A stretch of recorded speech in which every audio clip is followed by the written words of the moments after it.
소개 좀 부탁드립니다.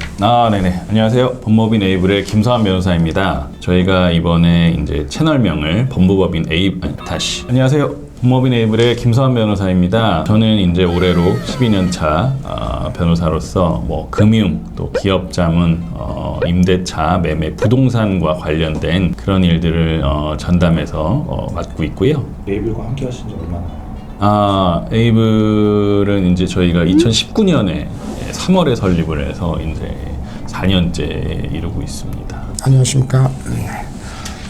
법무법인 에이블의 노승현 변호사입니다. 저는 지금 변호사 12년 차이고요. 저는 부동산 전문으로 대한변협에 등록해서 활동하고 있고요. 그리고 지금 뭐 손해배상 사건 등을 많이 진행하고 있습니다.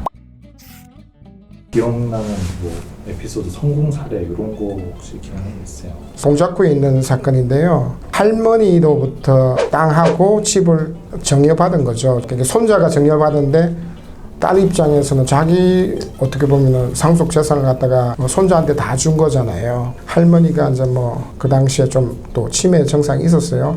치매가 있다고 해서 그 뭐 결국은 저 성년 후견인까지 받고 해서 소송을 했는데 저희가 이겼습니다. 이긴 게 중요한 게 아니고 제가 제일 기억에 남는 게 이겼으면은 이게 재산이 꽤 되거든요. 한 10억대 되는 건데 이겼지만은 성공보수를 받지 못하는.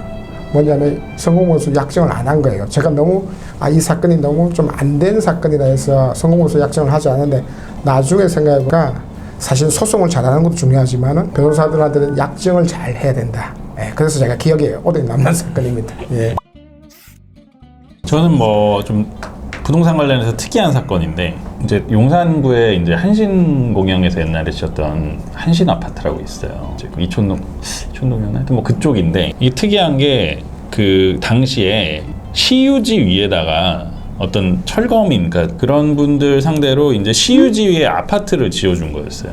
그러니까 거기 이제 불법 건축물들이 많이 있었겠죠. 뭐 판자촌 같은 게 있었을 텐데 그 위에 이제 아파트를 지어놓고 그러다 보니까 이제 그게 뭐 옛날에는 그런 어떤 되게 특이한 구조인데 땅과 이 건물의 주인이 다른 거예요. 땅은 시유지고 아파트는 건물은 이제 뭐 본인들이 이제 지은 거죠. 어느 정도 지원을 받고 해서. 그래서 이제 결국에는 그 시유지를 이제 뭐 연불계약이라고 하는데 이렇게 할부로 이렇게 이제 자기 땅 지분을 이제 좀 이렇게 구매를 하는 거예요. 잘 기억은 안 나는데 한 5회, 뭐 5, 6회에 걸쳐서 연에 얼마씩 내가지고 이제 그 땅을 이제 본인이 이제 다 구입을 해서 그렇게 되면 이제 완전히 이제 이 토지 지분도 가지고 그다음에 이제 건물도 가지게 되는 거죠. 지금도 이제 아파트 같은 거 보면 집합 건물이라고 하는데 토지 대지권이라고 하는 권리가 있거든요.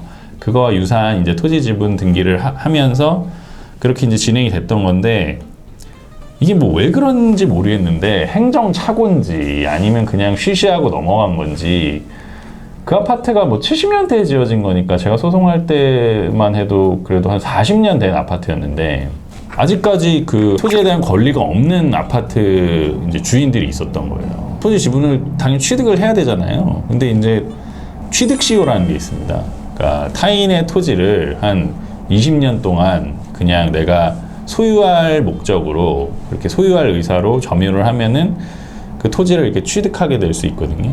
그냥 남의 토지인데. 근데 이제 뭐 굉장히 까다로운데 어쨌든 이 양반들이 그거를 주장을 하면서 이제 그 서울시 상대로 소송을 했었던 거예요. 제가 서울시를 대리했었는데 근데 그 뭐 소송은 당연히 제가 이겼습니다. 뭐 당연히 제가 이겼는데 중요한 거는 되게 신기하더라고요. 그렇게 어떤 몇십 년간 그게 아무런 어떤 뭐 시에서 딱 뭐 어떻게 뭘 했어야 될 거 아니에요. 매입 제의를 한 초반에 몇 번 하다가 그냥 안 되고 토지가 없는 상태의 아파트를 또 사고 팔고 해서 몇 번이나 전전 매수가 돼가지고 이게 되게 복잡한 문제가 있는데 뭐 대지권이 어떻게 이동이 되느냐 취득을 하느냐 그런 문제가 있었는데 그건 너무나 복잡한 얘기고 다만 그렇게 어떤 아파트를 가지고 있다고 해서 기본적 원칙적으로는 이제 토지에 대한 권리도 가지고 있어야 되는데 그렇지 않은 경우도 있다. 그런 굉장히 특이한 경우 중에 하나였어요. 이 사건은. 그래서 기억에 남습니다.